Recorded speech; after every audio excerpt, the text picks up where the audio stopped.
Hello, I'm Paul Briley, and you're listening to Off the Comma. I'm a human who cares about supporting other humans. On this podcast, we explore all facets of what it means to feel stuck in life. We talk with people just like us who found themselves sitting on a comma and not knowing where to go next. We'll unpack the experience with them, where they've been stuck, what it feels like, what they experienced, and what they learned. My goal is to inspire you by seeing yourself in others. I believe that when we feel more connected and seen, magic can happen. And remember, if you find yourself sitting on a comma in your life, you can also talk to me without a microphone. To explore coaching with me and getting off the comma in your own life, check out my information and book a call with me at offthecomma.com. And I'm also doing something different. I'm curating my own sponsor community, local businesses and professionals who I handpick and who align with our vision here. Be sure to check them out, learn more about them on my website and my YouTube channel. In the meantime, let's get into this week's conversation. Have you thought about becoming a professional life coach? Let's talk about transformation and coach training. I attended Transformative Coaching Essentials, a one-year coach training program based in Sacramento, hosted by McLaren Coaching. This one-year intensive program is truly life-changing. If you've thought about starting a coaching business, becoming a better leader, improving relationships, or just want personal growth and change, then I recommend you talk to Cammie McLaren about TCE. The next program starts on July 27th, 2024. Sign up now and mention this ad to get $250 off your tuition. Learn more at mclarencoaching.com/coach-training. That's McLaren, MCLAREN. Better yet, you can email Cammie, that's CAMI, at mclarencoaching.com, or you can also contact me, and I'm happy to talk to you about my transformative experience with TCE and how it can change your life too.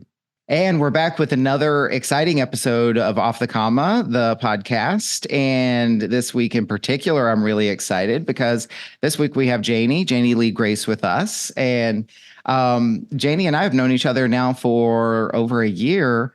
And Janey, you've heard me talk about the sober coach training that I have done, that I went over to London and took this course. And so I'm not going to steal her thunder because you're going to hear all about Janey and her life. But I'm so excited to have Janey on the show this week. And it's been kind of an event in the making, and excited about having her here and hearing her story. I'm excited because this week I'll learn a little bit more about Janey, maybe more than I already did. So I will shut up and stop rambling. Janey, I'm going to hand it over to you. Janey, how would you like to be known, and what would you like people to know about you?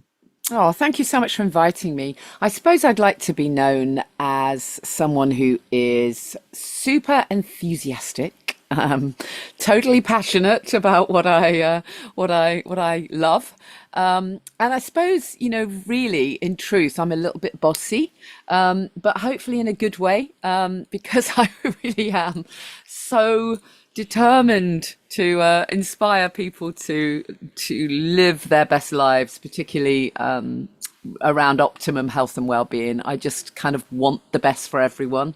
So I suppose that's how I want to be known, as someone who is spreading a little bit of light around wherever possible. I love that. And I will say this is definitely how I know you. And I think these are the things that I really enjoy the most about you. I was chuckling when you were saying I'm bossy in a good way, but determined. But, I also think that that's part of, because that's who you are and because you live into that, I also think that's part of the attraction. I think that's part of what brings people to you, is because they admire that in you. They like to see someone who's fully embracing that part of themselves. So I think you have to be authentic, don't you, in what it is you're going after. Yeah, like you can call it bossy, but I think outsiders would say boss. Right? Yeah. Yeah. And that's an admirable trait. Yeah, I'll take that. JD, I know we're going to get into your story, but what else would you like folks to know kind of before we get to your story? Well, I suppose it's important to kind of set the scene that for many years, my work has been around sort of health and well-being. I suppose when I think back, I've been kind of doing this for gosh, about 20 years, 20, yeah, about 25 years actually. I had my children late, and when my first son was born, that was when I had my very steep learning curve, if you like, into all Mm, things holistic health and well-being. So I've always been kind of known for that. My all of my work came under the banner of imperfectly natural, and I'm really glad I had that title because I never did get everything right. I always was imperfect. But mm. then as time has gone on, I still do that work, but it's now expanded. So it's now about so much more, which we'll get to talk about. But I suppose all I'm trying to say is I think that I think my whole thing is around everyone doing the bits they can, and Mm. being imperfect is okay. I guess I don't know that what springs to mind is that lovely Japanese phrase, the kintsugi, where you've got something that's broken but still beautiful because they seal it with a bit of gold, don't they? So sometimes I wrote a blog post called "You Are Flawsome," meaning you might be a bit Mm. flawed, but you're still awesome. So I'm Mhm. just throwing that in for what it's worth, in case anyone is aware of the books that I've written and the stuff that I've done in the past around holistic living. I love that, and I particularly love the reference to kintsugi because some people will look at it and say, oh, it's more valuable now because they put the gold in it, and it's like, no, the gold highlights the cracks. It's like the cracks are what Exactly. make it unique and Yeah. different and truly individual. So, and I love what came up for me when you were talking about imperfectly natural is like natural is imperfect, but then that's like nature is just perfect in its imperfection, right? So I just love all the Exactly. plays on words there because they're all meaningful and authentic. At least they are to me for sure. And Yeah. knowing you as I know you and the people who have availed themselves of your wisdom and your services and your guidance and support, everybody else believes that too, or many people believe that too. So I have to watch Thank how I you. use the word every. Janie, we haven't talked about your story, and so I'm excited to hear about it. But before we get started, I want to do with you like I do with all my guests. And as you think about the conversation ahead, the story you're going to be sharing with us over the next 45 minutes or so, what would be your intention for yourself in the telling of this story? I think, sometimes when you share stuff, particularly when it just kind of happens organically, so there's nothing scripted, I think often you can actually have a little light bulb moment for yourself, actually. And so Mm. I guess I hope that will happen. It often does. You'll be sharing something and you'll realize, wow, actually, I really can see that was such an important turning point for me. So I suppose that would be nice. Okay, wonderful. And I do see that over and over and over again, that in the retelling of the story, so many things can come up. Sometimes it's a self-reflection or a validation. Sometimes it's, releasing. Sometimes it's, oh, there was a new discovery there or something I hadn't looked at in a certain way Mm, and for a mm, period of time. So my intention for our conversation is to be able to create that space for you to achieve your intention. And also, what I know to be true with every single episode and every single guest is that in the telling of your story, someone out there will hear it and they'll hear a little bit of themselves in your story. They'll feel a little bit more connected, a little less alone, and in the best case, mm. inspired and empowered to do something that they were wanting to do in their lives. So Yeah, hope so. wonderful. Let's get into it. Let's jump into the questions. I ask every guest the same 5 questions. And so let's start with the first one. Janie, where have you found yourself sitting on a comma in your life? Yeah, so the really big one for me, where I was stuck really for so many years, was around this whole piece around drinking alcohol. So I've already alluded to the fact that I was queen of natural living. I mean, I had a couple of best-selling books. I was a Hay House author. My whole life revolved really around recommending natural products, and natural products and services, and I absolutely walked my talk. I really was sort of queen of organic food and skincare without chemicals and washing your home with your clean your laundry, even, everything was the non-toxic version, looking at the holistic approach to everything, spirituality piece. It was all in there. And I really prided myself on this holistic approach. But through it all, there was this huge elephant in the room that was alcohol. And for many years, I genuinely didn't see it, actually, because I had my title, Imperfectly Natural. I thought it was all really just quite fun that I was imperfect, and having my vice was my nightly wine. I was going to say glass of wine, but it was way more than that. And so for ages, I kind of just thought that, oh, well, I'm imperfect, and so that's the way it is. And I would manage to convince myself that at least the wine I was drinking was organic or biodynamic, like I realize now, what the hell difference does that make? But at the time, that was my line to myself. But as the years went by, I absolutely knew that this was holding me back, that I was stuck in this, caught in the alcohol trap, really. And I think I probably started to realize it a good 15 years before I stopped drinking, certainly 10 years. So what would happen is I would just kind of go through phases where I'd start to be a bit concerned that I was drinking more than I should, or I mean, it's important to stress that I never hit rock bottom. I didn't ever, drive when I was drinking. I didn't ever have a day off work. I didn't really have hangovers, such was my tolerance. But I knew I was drinking too much, and I'd wake up at 3 a.m. pretty much every day, and a little voice would be saying to me, "This isn't okay. Like, what are you doing? You're meant to be holistic. You're meant to care about your health. Just stop it." And then I would kind of answer the voice back and say, "Oh, yeah, I absolutely. That's dead right. I will stop. I'm relatively successful. I can do stuff. I'll stop."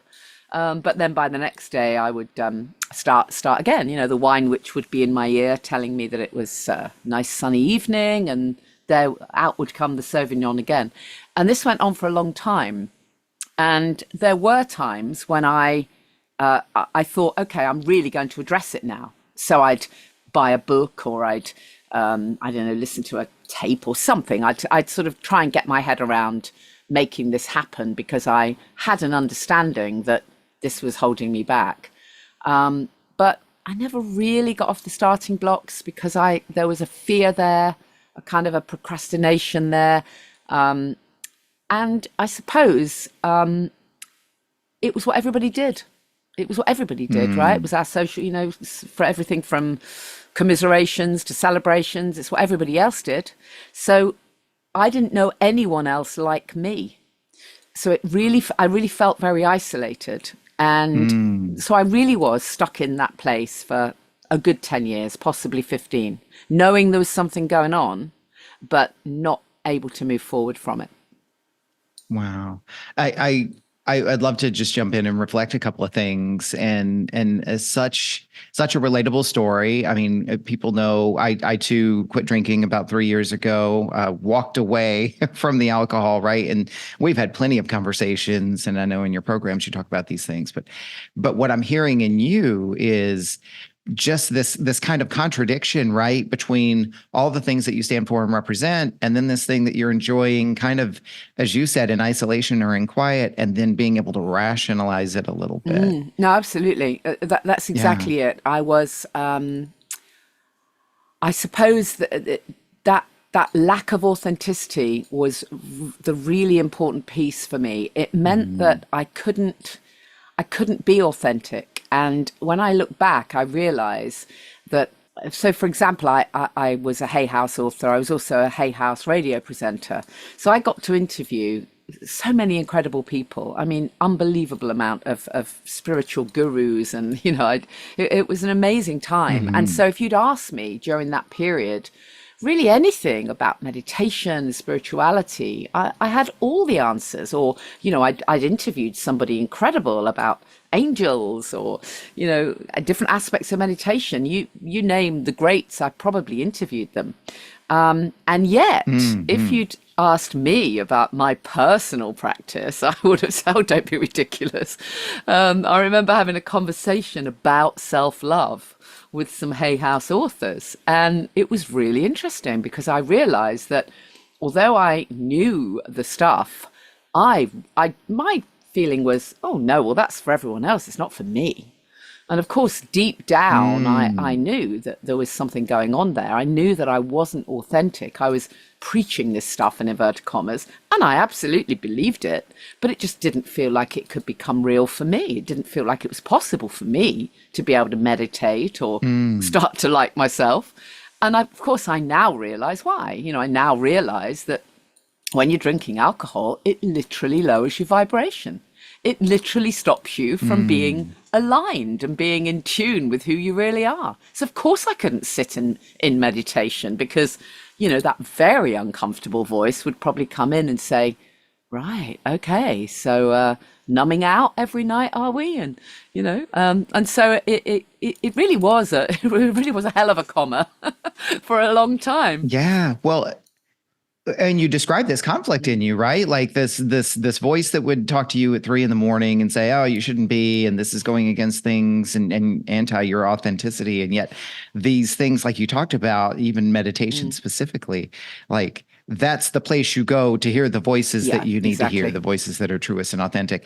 And in addition to the vibration piece, if you're just not in a position where you're even ready or interested to hear or listen, then why would you go in a room where you're going to be told? That. It always felt like there was something better to do, you know. So if I ever tried to sit and meditate, it was just too uncomfortable, and it was easier to just go and put the washing on or whatever, because I had no idea how I was going to stop drinking if that was what the voice was telling me to do, because I didn't know anyone else like me. I knew of people who, you know, needed rehab but that wasn't me. I didn't identify with that. I didn't know anyone else. The only people I knew were seemingly very happy social drinkers, allegedly. I mean, of course, I now realize they probably weren't. They were probably also waking up at 3 a.m., but nobody talked about it. Janey, you said something earlier that I was curious about, because what I love about these stories is that the value that they have just in and of themselves and sharing them. And then also what I notice, maybe it's just me, but I believe also it's like some of the little details, like the how did you in this case, or what was that specifically like for you? It can be really revealing for people. You said specifically there was a fear and a procrastination there. What did that mean? What was happening there? Well, I suppose I knew that at some point I was going to have to quit the booze. As time went on, I could feel the effects. I knew that I was waking up with not great energy. I knew that. I mean, one aspect was that I was terrified of getting older. I mean, as somebody who works in the media, it's never great. It's never great to be getting older. There's a huge pressure on you to not, you know, which is crazy, isn't it? And, you know, much better to get old than not, right? But there is a pressure on you to look good and all of that stuff. And I was never anyone who was I was never anyone who would sort of consider, you know, going and having facial surgery or anything. So as soon as I started to kind of look old, in inverted commas, it's like, oh God, I don't like this very much. I don't like anything about this. And I remember thinking, God, everything is going to go downhill. I remember having that thought one day. I kind of looked in the mirror and thought, oh, look at yourself. You know, you look really kind of bloated and a bit grey and everything is going to get worse now. You're going to have less energy. You're going to start to get sick. You're going to be, when I think back, I realize how down I must have been, how much the alcohol must have been affecting me, because, you know, that kind of sense of fear really over getting old is crazy. But I remember thinking, this feels really scary. I don't like anything about this. What can I do? I'm a problem solver. I love finding solutions. What can I do? And I remember thinking, maybe I could go and do another juice detox. I'd done some before. I could go and do another juice detox. I could do a bit of a boot camp and get a bit fitter. You know, I could go and do a meditation course. I had all these ideas of all these things I could do. I knew full well that I'd done things like that before. And at the end, and yeah, they might be great for a few weeks, but at the end of them, everything would all just come back to where it was before. Hmm. And I remember thinking, a little voice kind of flew in and said, well, you could try not drinking. And then it literally would leave as quickly as as it had arrived, as it were. Hmm. But those were like the first little insights of, actually, I would do anything I can to skirt around the one thing that was the key to it all, the absolute key to it all.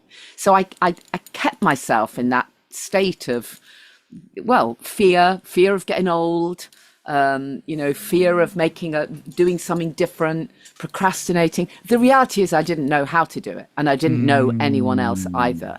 So in a way, my fear is understandable, which is why I'm so passionate now about the more of us talking about this, the better. The more of us spreading light on the fact that there are millions of people drinking more than they want to, and you do not have to wait till you get to rock bottom before you can hop off the booze elevator. Well, and this really makes so much sense. And it's like, when we talk, and I know in your books and in your programs, you talk about the importance of connection and so forth. And this really kind of underscores it, right? Because when you were going through your experience, when you were sitting on your comma, there was this, as you've described in different ways, many times, this sense of isolation, not having an example to follow, not really knowing the answers, and no one really to show you a different way or a different alternative. The voice inside did. The voice inside knew what you needed to do. But in terms of for you out here, what does that look like? Or what do I do? You didn't have the connection that now you provide for other people or encourage other people to provide for each other. It just seems like how important it is, like how it shows up over and over and over again, story after story after story. I didn't know how. Hugely important.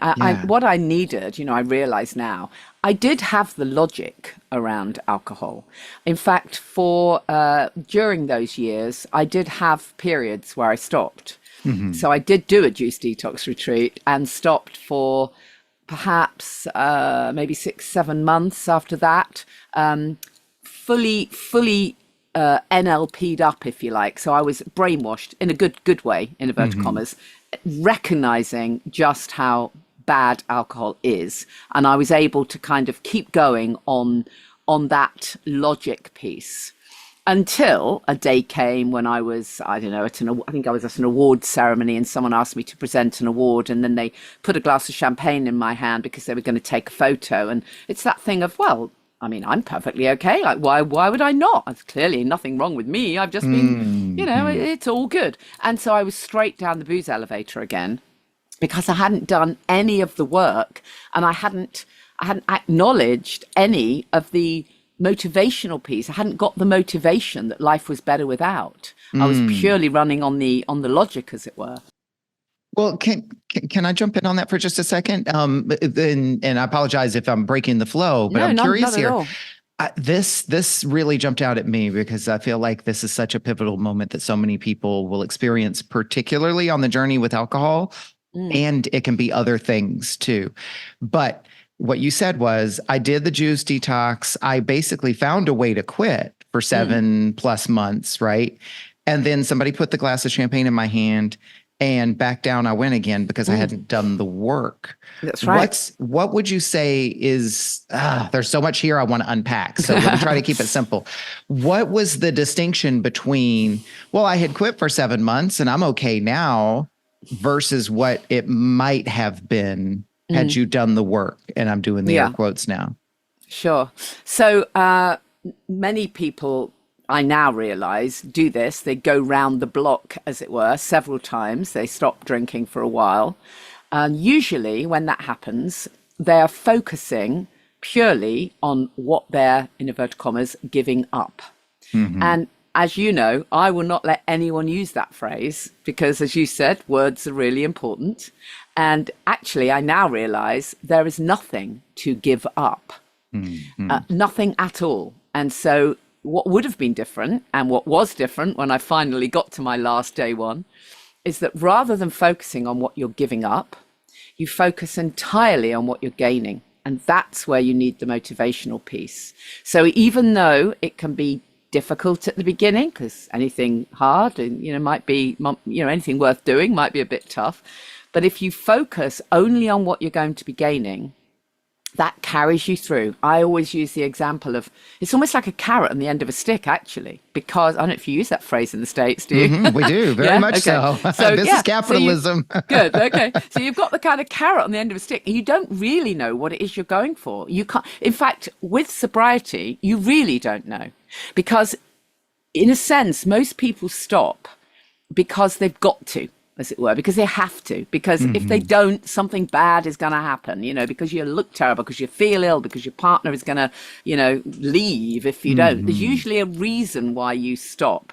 And of course, the logic piece, there will be a part of you that knows it's really bad for you.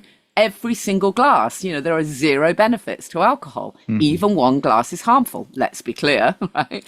Of course, I didn't know that at the time, but I had a bit of an understanding of just how bad alcohol was, and I wanted to give myself the best chance of being healthy. Of course, I did with all the work I did, but I had no idea. I had no concept of life being better.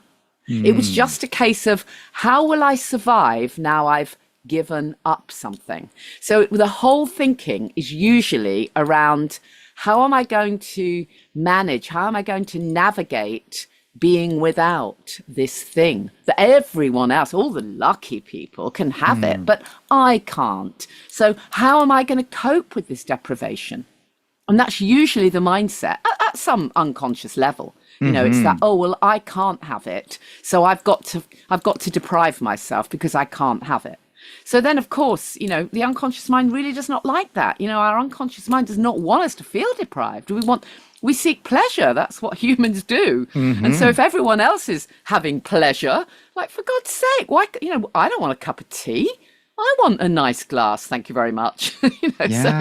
So unless you've caught sight of, oh, hold on a minute, I can absolutely have a nice glass without toxic liquid in it. And you know what? My life will be better on every single level. But nobody had ever told me that. They told me, stop drinking. Alcohol is bad for you. The book that I read was fully NLP. It was, you must stop. Alcohol is bad. And it was great, by the way. Those books are fantastic. They drum the logic into you, and that is important. So I had the alcohol is bad thing, but I didn't have any of the motivation or anyone to look up to who was saying, wow, you're going to want what I'm having. And that's what I needed. That's what would have kept me going if I'd had the carrot on the end of the stick. Yeah. Well, and I thank you for clarifying that. So what I'm hearing then, to kind of summarize, is the 7 months that you were sober and then one event happened that sent you back in. It sounds like you were kind of just complying and or doing the what you're giving up thing. And then when you eventually came back to sobriety for good, it was from a whole different place. It was then about all the things that you were gaining and how it was going to benefit you and so forth. And I see that so often too. And it's not just alcohol, right? Alcohol obviously is your story now, but it doesn't just have to be alcohol. The things that we make a conscious choice to leave or to walk away from, and it's all about the mindset or the point of view, right? Oh, I'm now depriving myself of this, like you described, versus no, you're not. You're walking away from the unhappiness. You're walking away from the sadness, the pain, the suffering, the struggling, and all of those sorts of things. But look at all the things you're getting, right? Look at all exactly the things that. You're gaining. It's everything we can add in, even when, years ago when I used to go on diets, I remember thinking, oh, Monday morning, I'm going to go on a diet. And then, and then Sunday night, I'd kind of eat for England because, oh dear, I was going to be deprived. And Monday morning, when the diet started, I would be absolutely starving by 10 a.m. And, because it's just all the mindset. I wasn't really hungry. I was just in that mindset of, oh God, I'm going to be deprived. Oh no, how awful. Let me, have a ton of biscuits or whatever. It's just mindset. And when we can focus on what we're gaining, it changes everything. And that, this expression that I use a lot, emotions, not logic, inspire action. It's the Hmm. motivation that's going to keep you going. We do need the logic. We really do. We do need to know how bad stuff is, and we need to know why it's not good for us. Yeah, we do. But really, it's the motivation that's going to keep us going. Yeah, and I love the call out to the fact that emotions and logic are both important in the Mm, conversation. We live particularly here in the West. We live in a world where emotions are kind of downplayed and pushed aside. I think that's changing now or coming back. But in a lot of conventional corporate wisdom and management teachings and things like that, we're trying to kind of pull the emotion out of the conversation in the workplace, and that's where people spend most of their time, and so that yeah. spills over into people's everyday lives, and then it affects how they're able to use these tools to navigate and function their lives. And so Hmm. they spend a lot of time reading the books to learn how to do the thing, and it's all logical, and they haven't really solved their why. Yeah, exactly that. Janie, the second question for you, I think you've answered this a lot, but I would love for you to add anything that you haven't. When you look back at this comment that you were sitting on with the alcohol, and we haven't necessarily even like finished the story, like where did you land? But what did this create for you? I feel like you've already answered that question a little bit, but what would you add? Um, uh, uh, while I was going through that, you mean, while I was so feeling Hmm. stuck? Yeah. Well, Yeah. it created, I can see it now, of course. I couldn't at the time, but it created a lack of inauthenticity, as I've always said. Mm. I Hmm. really, I felt, I felt off kilter a lot. I remember feeling off kilter in terms of me, as a kind of professional, as it were. I got away with it. Nobody else would have noticed. Presenting wise and all the rest of it. I remember writing a chapter in my book actually about alcohol, and now I look back, I think, oh my goodness, how can you have written that? Completely, Mm. that was not authentic. Like, stop it. So I look back now, God, I can't believe I did that. And then in terms of me as a parent, oh my goodness, I mean, that's my only regret, that I didn't do this sooner, because I was definitely not as present as a parent as I could have been. And I really regret that. That's the only regret, because I can now see that when your focus is on alcohol, it takes you away from important stuff, even if that important thing is only reading a bedtime story. The glass of wine is sitting there looking at you, and oh, I think I'll skip this page. And there'll be a lot of parents listening to this who Hmm. relate to this. It's a thing. It really is a thing, and also it makes you impatient. I think I was quite impatient and very what's the word? What's the word? Where I don't know. I was kind of never satisfied. I was never satisfied. Mm. I think that's one thing that I've really, I could never have imagined would come from sobriety, is this fantastic feeling of being able to be satisfied and just experience joy in little things, and just be able to come back to balance. I could never do that. I was always had, I don't know if you use this expression, ants in my pants. Right? Hmm. Yeah. Always restless, always need, bigger, better, faster, more. I love that album title. That was me. Always, Yeah. always, always needed something bigger, better, faster, more. Nothing was ever enough, ever. Everything I planned was, I always had to plan everything around drinking. And so if we were going to the cinema, I have to arrive early and go to the bar first. It's ridiculous now I think about it. The Mm. amount of time I wasted, and I didn't get to enjoy little things. And Mm. I very rarely got to enjoy the moment, So that's just a huge blessing that's come from that. And back then, yeah, I was restless. Yeah, I so appreciate you sharing that. You're the first person that I can recall. My memory is not so good anymore these days. I think many of us post COVID, but I don't recall ever having this conversation with someone, and I can so relate to that.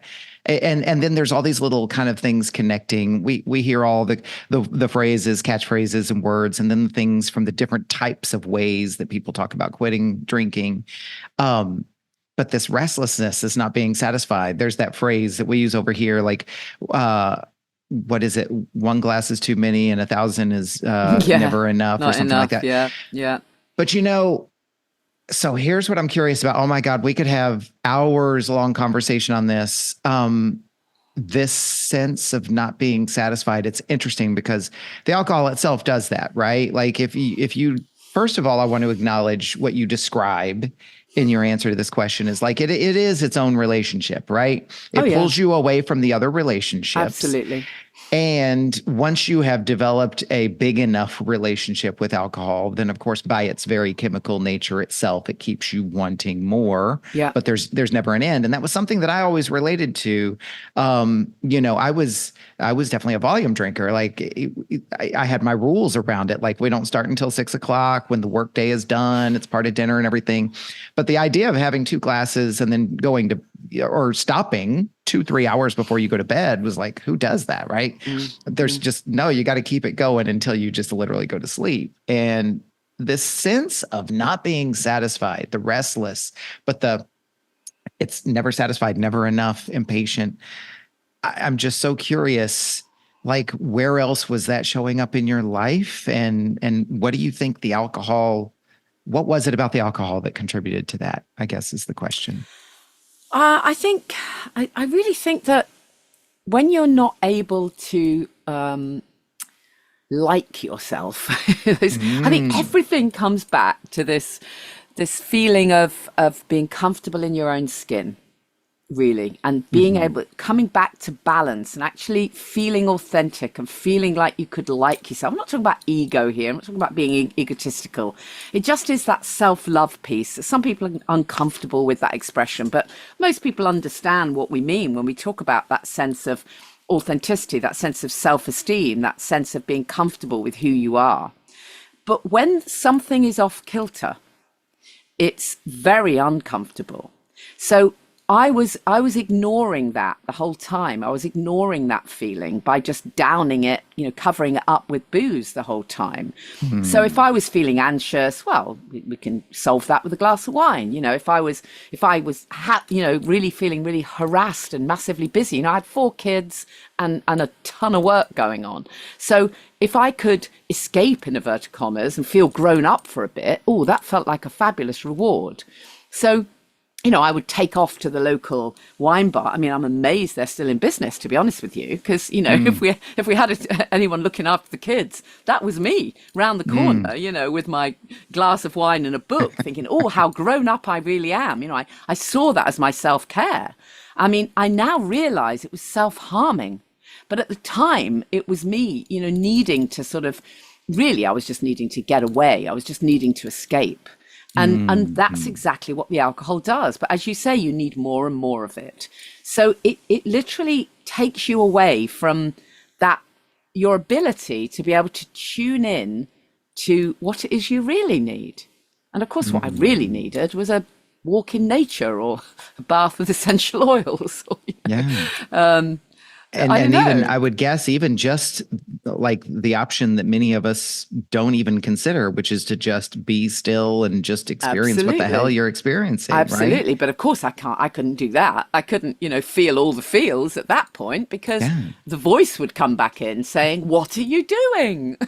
Well, and I wonder for you, Janey, too, this is a little bit self-referencing. So correct me if this doesn't apply to you, but you're a go-getter, you're an action person, right? Make things happen. And I don't know about you, but for me, sitting and being with the feelings, the default is always, and then what do I do with that? Like there's something that has to be done or there's some action that has to be taken. And then that gets really funky and uncomfortable. So like, what was it that made sitting and just being still and just being with it challenging? Yeah, I mean, I really didn't like it. I mean, it felt very uncomfortable. It felt like I was very impatient. So, sitting down in meditation just seemed to be utterly pointless to me because where would I go with that? If any important, in inverted commas, thoughts popped in, I would, choose to ignore them, because of course that would be the voice saying, actually, you aren't really being authentic with who you say you are. You're not actually who you're meant to be right now. You're not aligned. Why don't you try removing poison? Those kind of voices. And because I didn't know how to do that, and as we've already said, I didn't know anyone else who'd done that either. So I certainly didn't identify with someone who was at rock bottom. I couldn't have, I did speak to a GP once. I'm sure many people have heard me share this story 1,000 times on the podcast, but I did on one occasion go to see a doctor. It was actually about vitamin D levels, but the doctor was very helpful, and then I felt relatively comfortable, and so on the way out I actually said, there is something else. I'm a bit worried about my drinking. It really took a lot for me to say that. Really took a lot. But of course, she just kind of looked at me and said, "Well, you seem okay. How much are you drinking?" And obviously, I lied, and they know you lie. And said, "Oh well, 2-3 glasses of wine a night." And she just said, "Oh, well, perfectly normal, same as me, just have the odd alcohol-free day." God, if I had a quid for every time someone had said that, like I hadn't thought of that. Yeah. And so that kept me stuck again for another good few years, because all of those thoughts that had been coming in more and more, increasingly, that little voice saying, I wonder if, you might get back to some kind of authenticity if you stop the poison. I wonder, those thoughts I would try to push away. When I voice them to someone who might have been able to help me, she just basically says, "No, you're good." So I stay stuck again. And by the way, I'm not expecting all doctors to be able to support me with this, not in a million years, because most of them are drinking as well. That's absolutely fine. But what she could have said to me is, "Oh, well done you for noticing that that's not serving you. And why don't you go and have a look at, I hear there's lots of stuff out there, go and have a look at the Sober Club or whatever, because I'm sure there's lots of support out there and connection for people who are drinking more than they want to." That's all she needed to do, Yeah. Oh, and I so love this, because I was going to acknowledge you for that. Is like you were becoming more and more aware enough to know what was right and what was not right for you, right? Like that's one of the central themes about these conversations that we have is you went to the doctor looking for some type of support. You didn't get it, but you knew that was not you didn't. Maybe it was like, I got a permission slip, but deep down inside you knew that's not my answer. Yeah, right? No, I did. That's absolutely right. I mean, I saw therapists as well at the time, and again, I'd have a therapeutic session for something, and then often ask them, what if they got any tips for what seemed to be going on, and it was just always the same answer. You seem fine. Well, and I love that you acknowledge the fact, something that I hadn't considered before, which is, and not that we'll ever know, and not that we need to judge them for it either, but that response could be coming from someone who's exactly at the same level you are, and absolutely wouldn't even know. Like, I don't have that answer myself. No, absolutely that. Absolutely that. Absolutely. And I think this is where we need much more awareness, so that you don't have to know the answer yourself, but you just simply have to know that there is a world out there, and be able to signpost, be able to just, if more people know that there is a whole world out there of people choosing not to drink alcohol and living their best life without it. and keep listening to that voice too, right? Because so many things are important, right? Yes, there are things important, the facts, the figures, the statistics, the publications and so forth. But at the end of the day, what is your voice telling you? Yeah, absolutely. Right? If you're waking up at 3 a.m., there's a reason. Yeah. And it doesn't matter if the pages say, the papers say X amount of units and so on and so forth. What's the amount of units for you? What was the one too far? What's the part that doesn't feel right? Right. Like what relationship do you want to have with the drinking? So. Yeah, exactly. I mean, I always say to people, the question isn't how much am I drinking too much, because what's too much for one person is not enough for someone else. The only real question to ask yourself is, do I think that my life could be better physically and emotionally without it? And for some people, the answer will be, no, I have a shandy every Christmas, I'm good. But for a lot of people, the answer to that question deep down will be, hell yes. Janey, what did you learn about yourself as a result of sitting on this comma? Well, I learnt that I need to, exactly what we've just been talking about, that I really need to listen to my intuition, because the intuition really was there and it was quite loud for quite a long time. Now, in fairness, to be kind to myself, I genuinely didn't know where to go or what to do, but perhaps I could have put a little bit more effort in finding that, because the intuition was strong, and I needed to act on it sooner. I really needed to act on it sooner, and I really did learn that about myself. It's happened over other things as well, where I've had a strong intuitive sense, and I've tried to I've overlooked it, and it always comes back to bite you on the bum. It really does. There's always a learning. There's always a learning, isn't there? There really is. I feel like what you just shared is something that could be really, really powerful for people. And this is where we get into the granular, right? You said, my intuition is a strong voice, and I've learned that I should have listened to it sooner. Can you give us an example of something you've taken from that? Yeah, I mean, I think I just, it comes back to the same thing. It's the self-love and the self acceptance, if you like, and acknowledgement that that my own voice, there's this thing about, I work with family constellations as well. It's a massive topic, but in family constellations, we talk about the fact that your body knows when something is true. And, if I were to stand up now and say, my name is Kevin, however good an actor I am, my body knows it isn't true. When you know something to be true, if you just take a pause, you know whether it's true. You do know.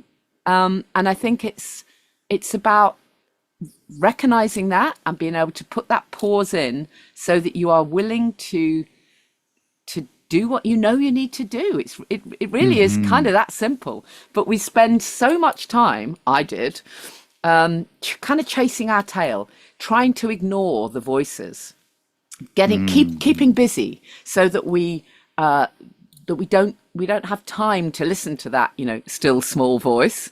We are way too busy being busy, people pleasing, sorting everyone else out the whole time, so that there's no time left for poor old me. The kind of martyr thing. Oh, I'm way too busy to do anything. Actually, what it usually comes down to is we're not taking care of ourselves. We're not really putting in that self-care piece, because when you are properly taking care of yourself, you'll be factoring in a bit of time, or at least not blocking time for those moments of intuition. Even if it's as simple as taking some time when you first wake up. This is such a simple tip, but it made a difference to me. Rather than waking up and going straight on your phone, or straight to the newspaper, or straight to the radio, go within first and check in with how you are. And if you're feeling unsettled, then reframe all of that. Find a way of bringing back that positivity, because what we focus on, we get more of. There's definitely no two ways about that. Where we put our focus, that's where the energy will flow. We will attract, your thoughts do create your reality.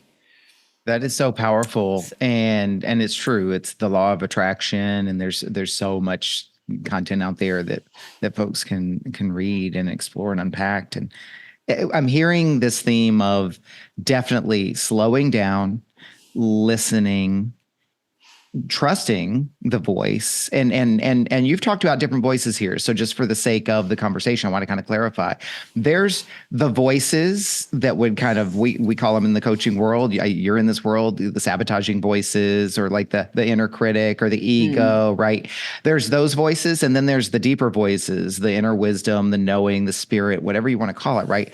And we refer to them as voices, but as individuals, the way you distinguish between them, because one is very loud and chattery, the other one is very quiet. You have to slow down and you have to listen, because it could be very easy for us to walk up to a glass of something and say, oh, I deserve this. It's self-care. This is my break. I earn this, and so forth. And that voice is very, very loud. But if we take a pause for a second, then there's another quieter voice that's saying, is that really what you want? How's that going to feel tomorrow? What's going to happen next? Right.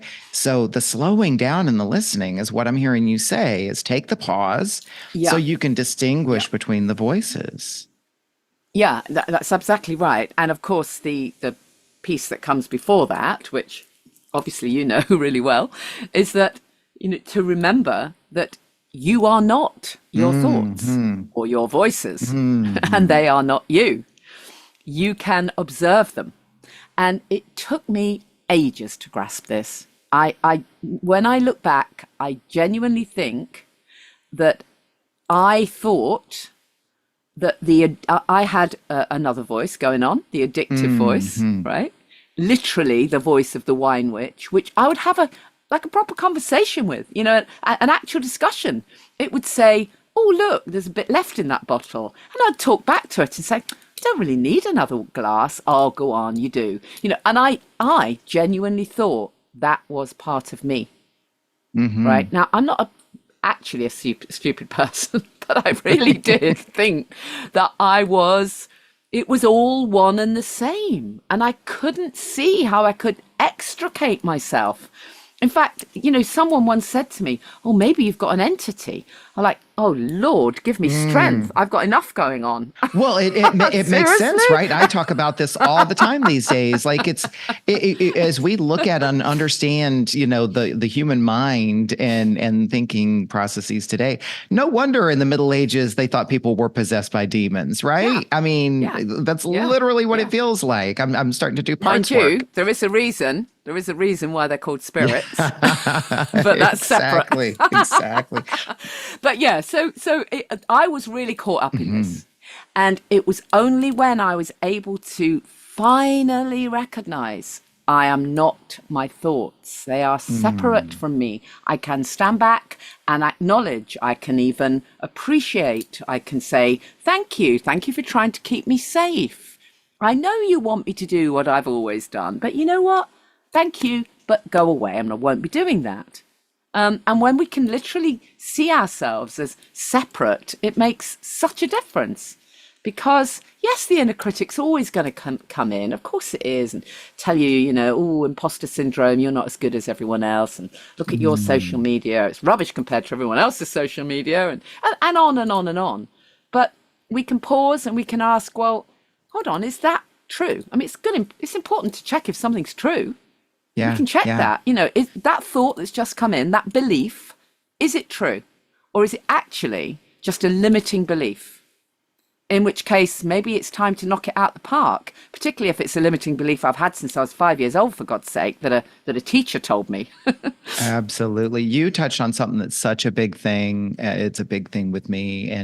And I think so much of the world is actually struggling with this right now. You said you struggled with it for years, and many people struggle with it their whole lives.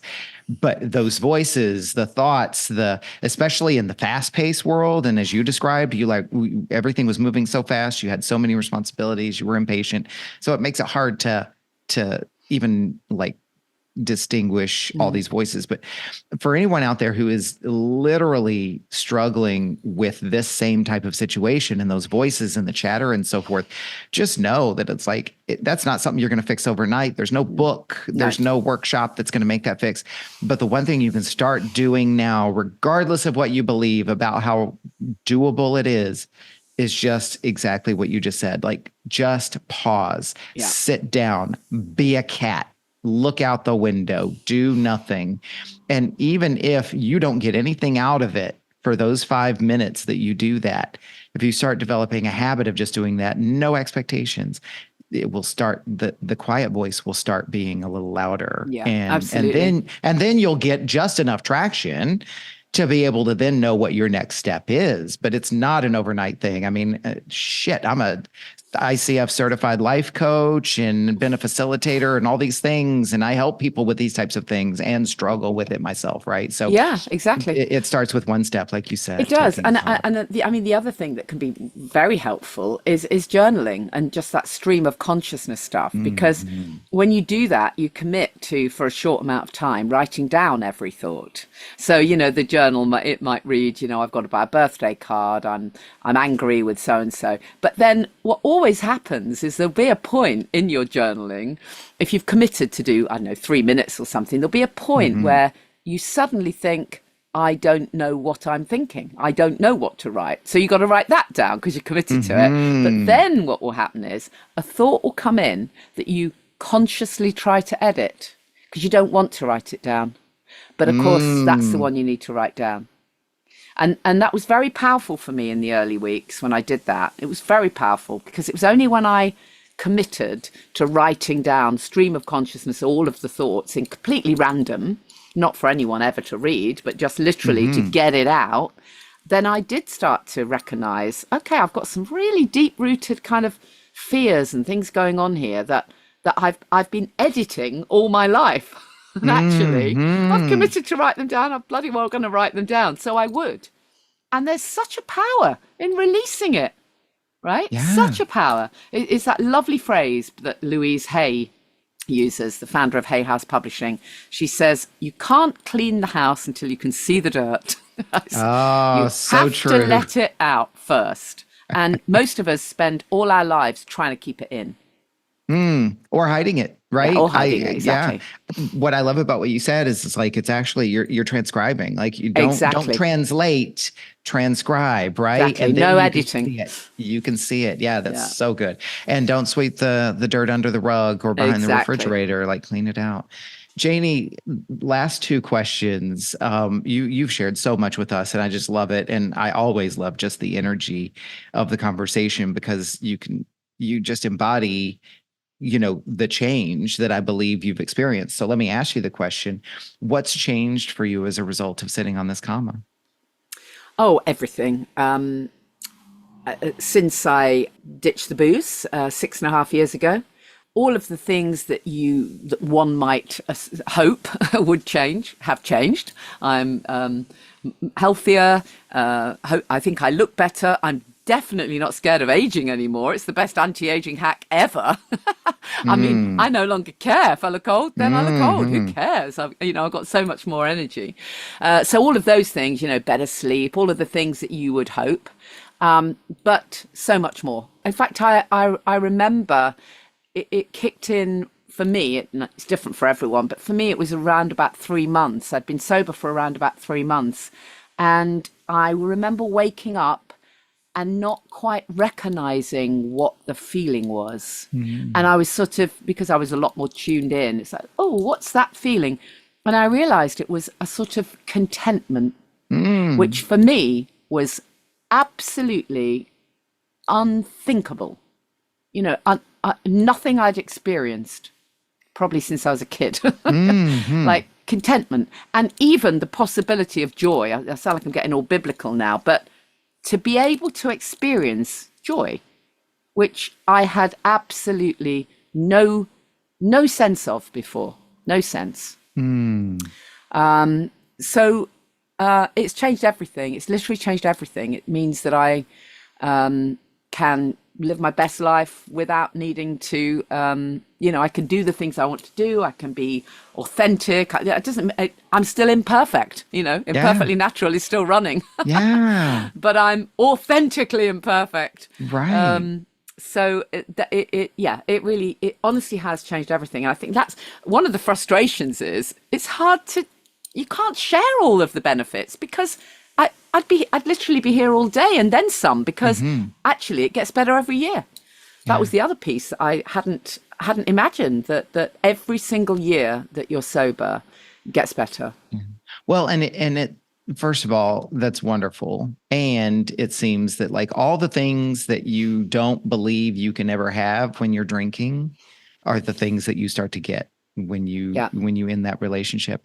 But I also love this is the because I chuckle because you see these memes and it's like, oh, how will we know? Like you see the kids like, Daddy, are there going to be people who don't drink when they come to the party? And he's like, yeah, there will be. And he's like, the kid says, how will we know? And he goes, oh, trust me, they'll tell you. Well, this is why, right? Because we're so happy, and yet each person walks their own path. And some of us, like yourself, you take all these things and because of who you are, like enthusiastic and passionate and determined, you want to share them with everybody. But just because you experience them, you don't necessarily have to share them. Like you can experience those things and you can hold them for yourself as well, right? That's the beauty about the journey. I mean, one of the really amazing things for me has been seeing the changes in some of the clients that I work with or people within the Sober Club. Seeing I wish I could have videoed them. Oh, I so wish. I wish I could have got a glimpse of them on their first Zoom meeting or something. And then, oh my goodness, the way they change, the way they blossom and have all this confidence and suddenly find their purpose. That's really incredible. The way people kind of suddenly go, do you know what? Now I think about it, I've always wanted to start a charity, and you know what? I'm going to do it now. Or I've always wanted to climb a mountain, or I've always wanted to write a book, and I'm going to do it. And by the way, it doesn't have to be something massive. It might just be that someone says, I've realized that my purpose actually is just to be happy. And you know what? I'm going to focus on that. I mean, how cool is that, right? Yeah. If more people followed their purpose, which was to be happy, it'd be a much nicer world. And I love that. And I consume a lot of content on YouTube, always about self-development, personal development, and so forth.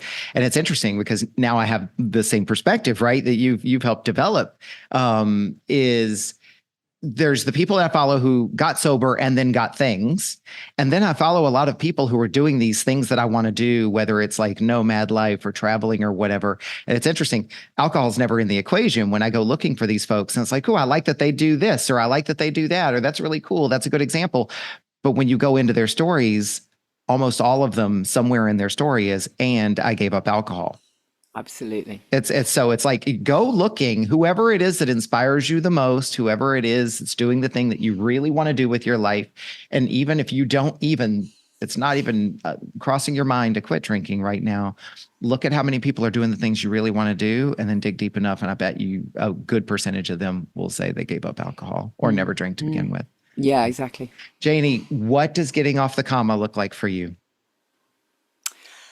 I think it looks like being able to trust your intuition, become curious. Curiosity is a very big piece of what I teach and talk about all the time, because lots of the things we've discussed today, the self-love piece, the being able to recognize that you are not your thoughts, these things don't come instantly. So if you can bring in the curiosity, that can change an awful lot. And once you become curious and open, it can change everything. So I think when you're stuck, become curious, listen to what might be going on, listen to the intuition, and then become curious, constantly curious.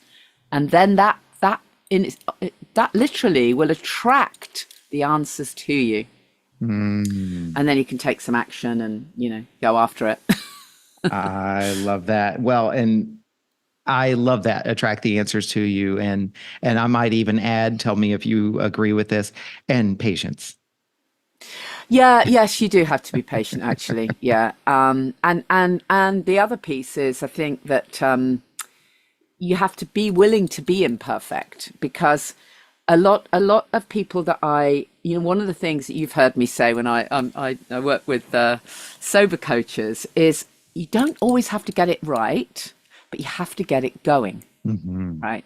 I know too many people who, in their quest to get something perfect, end up never starting. So sometimes you have to become curious. You have to get, get on the rungs of the ladder, and you just have to get going. Yeah. Yeah. Oh, so well said. And oh my gosh, we could go all day. I love it. Let's start to bring this to a close. Janey, as you look back on this story that you've shared with us and the conversation we've had, what would you acknowledge yourself for?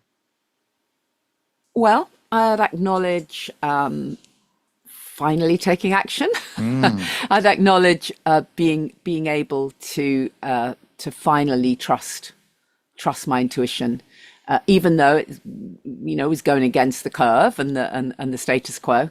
Being able to trust my intuition, being able to be honest enough to accept that I wasn't being authentic. It's hard to do. It's hard to do, and then of course I had to come out and tell everyone else that. So that was really hard to do. Yeah. But yet you did yeah. it. I love that though. Yeah, you got it started. So I acknowledge that, and I acknowledge that I've been able to use my passion and enthusiasm for sharing my authenticity in this journey, and fully recognizing and doing it without judgment, because I fully recognize it's not the same for everyone else, but for those it is, then here's some inspiration, hopefully. Yeah. I also will acknowledge you, because one thing that I know about you and that you've just continued to show us and model for us is that in addition to being imperfectly natural, you are unapologetically you. Yeah. So I'll acknowledge you for that. Yeah, I guess you have to be, really, don't you? Yeah. Everyone else is taken. Everyone else is taken, right? Going against the curve doesn't mean going against life. Janey, we're going to put all the info in the show notes as well, so people can click on the links. But tell us, where can people find you if they want to learn more about you, your programs, or even reach out and connect with you, maybe have a conversation? Yeah, I'm there on social media. I'm very easy to find, at Janey Lee Grace. You can message me there, find all my stuff there. Obviously, all my well-being stuff is at thesoberclub.com, and then all my imperfectly natural products, recommendations, anything to do with natural living is all still rocking as well. And I also do bits of media training. So, I wear a lot of hats. Wonderful. Wonderful. But I'm quite easy to find. Yeah, no, I love that. It's like life is a project, and you show us that too. So. Oh, and I'm writing a memoir. Oh, I must just tell you that. Tell. Yeah. Yeah, that comes out. You'll love it, actually. Okay. In fact, I'll have to send you an early copy. Maybe you'll do me a little line for it, because, a publisher asked me if I'd write a memoir, and I at first I said, well, I'm actually not going to say, if you're looking for kind of dirt, you ain't going to get it. I'm not going to say anything nasty about George Michael. I'm not going to do that. Because there isn't anything. Right. And they said, no, I'm sure you've got interesting stories. And I started to think about it, and I realized that actually I've got a ton of interesting stories, because, I've met a lot of great people and I've had a lot of fun. So anyway, it comes out at the end of October. It's called From Wham to Woo, A Life on the Mic. Oh, I love it. Oh, I can't wait. You and I are going to have a conversation off the mic. I want it. Okay. Yes, absolutely. Exactly. I'm happy to do whatever you would like for it. So, and I can't wait to see it. Well, and you've shown us too, right? Like, this is one of the things that I love about this podcast is I joked a long time ago, and I won't name the celebrity that came to mind, but it's like one of the biggest names. But I had said, this podcast is about people telling stories about themselves. This isn't about people coming out here and giving advice and having all the answers and I'm a millionaire and all that sort of thing.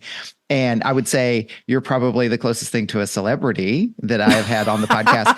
But, oh, poor you. But no, I love it, because you know what? Here's the thing. We're still all human beings, and it's still about your story, right? And so it doesn't matter if it was that celebrity who will not be named. I said, and even if that person comes on the podcast, they're still going to answer the same 5 questions, right? And so because it doesn't matter who you know. I mean, it does in certain contexts and certain things, but when it comes to the stories, like, I just wanted to know about you and your experience. And that's what's so great about this memoir that you're writing, is you could spend all your time talking about all the other people that you know, and we would never know who you are. So I love that. Yeah. I'm looking forward to it. One of the things that we do on the podcast, because it's such an important part of what we stand for here, and also it's a part of your story, is I call it acknowledgements. And it's your opportunity to give voice to someone that might not otherwise get the voice or just needs to be acknowledged by you. And so that could be a cause or an organization, creator, or somebody in your life that you would like to give a voice to, a shout out to, or a little bit of a boost. Who would you like to acknowledge Sure. today? So I have to acknowledge Louise Hay because Louise Hay is just incredible, and the fact that she didn't even start Hay House Publishing till she was 60. How cool is that? It's never too late for whatever you want to do. And I was honored to be a Hay House author. I really was. And the amount of work that Louise Hay put out herself, and also, of course, the whole publishing team was really amazing. So I think it's difficult to have. I find it quite difficult to have any kind of conversations around spirituality without somehow I end up mentioning Hay House or one of the Hay House authors or whatever. So that's a big one. But then much closer to home, as it were, one of my dearest friends is Sue Stone. And Sue is literally the most positive person I know. And I just absolutely love her energy. Her books are fantastic. She's written A Wonderful World for All, a bunch of other books. And Sue is the person that whenever I'm having a bit of a down day or feeling a little bit, a little bit blue, I just think of Sue, and I remember her saying her mantra, right, which is, I love life and life loves me. And it's so simple. But when you say it and you recite it, it's like, yeah, actually, that I'm going to manifest that. I'm going to keep focusing on that. So she is literally queen of positivity, and I love her for that. Nice. Wonderful. Well, and we'll have their links in the show notes too. Check them out. Books and bios and everything. I love it. Janey, thank you so much for being a part of this community and for coming on here and sharing your story with us. Obviously, you and I are going to continue to have ongoing interactions, and I'm looking forward to that. And I so appreciate you coming and sharing with us today. Oh, thank you. It's been great fun. It's such a fantastic podcast, Paul, and it's just such a great way of sharing all these amazing insights. So yeah, I really appreciate what you're doing. Thank you very much for that. Have a wonderful weekend. What an honor it is for me to witness these powerful stories. I hope you feel the same way too. Think about what you learned from this conversation. What stood out for you? What challenged you? What inspired you? And I encourage you to write it down in some form of journaling and reflection. Surprises can reveal themselves to you when you do this. And if you were moved by today's conversation, pass it along to someone you care about. Let's spread the word. Let's continue to build connection. And if you do discover something you'd like to unpack further, book a call with me and let's talk about it. My links are in the show notes. Be sure to like this episode, follow the podcast here on this platform and social media at Off the Comma, and feel free to comment and interact with these posts and episodes. Check out my website for workshops, events, and my sponsor community. I'm covering the costs of production by curating my own sponsors who align with our vision. Be sure to check them out. They're all powerful people and businesses. Thank you for listening to this episode of Off the Comma. As always, keep noticing and keep listening.